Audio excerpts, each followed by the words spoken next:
modern conditioning has made people shift from their true selves.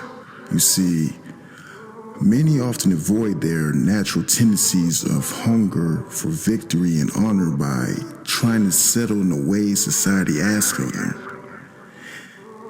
It's important to stay true to yourself and get in touch with who you are at your core. Unfortunately, there are people out there who understand their nature but find the need to perverse themselves to fit in because they fear hatred. People who are unable to tolerate hatred are dangerous in many ways. You see, mainly because their willingness to switch sides imply potential for betrayal. People like this don't understand honor because they either lack a sense of it, meaning they permit disrespect towards themselves, or they possess a sense for it but lack a capacity for it, meaning they do not permit their own humiliation but are eager to humiliate others. You see, it's rare that people neither permit their own humiliation nor unnecessarily humiliate others.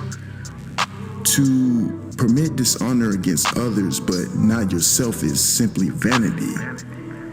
It is self-serving rather than universal and an indicator of treachery rather than nobility.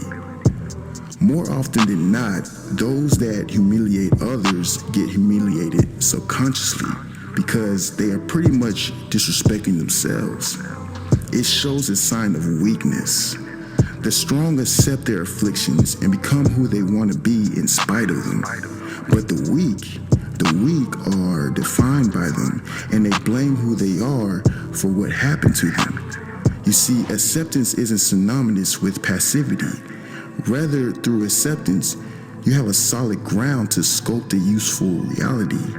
But complaining reeks of admitting defeat, which you can't afford in this world. The afflictions can be a totem of armor, or can be worn as shackles. It depends on you. Adversities, however horrific they could be, are tools. Give them a different application and you get different results.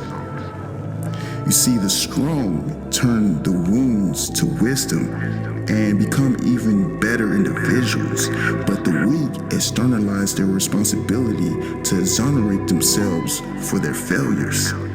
In today's world, it often seems as if someone somewhere is justifying their dishonorable behavior because they feel resentment for something that bad that happened to them. They haven't come to terms with it. They haven't got over it. So they're just stuck being spiteful and being frustrated.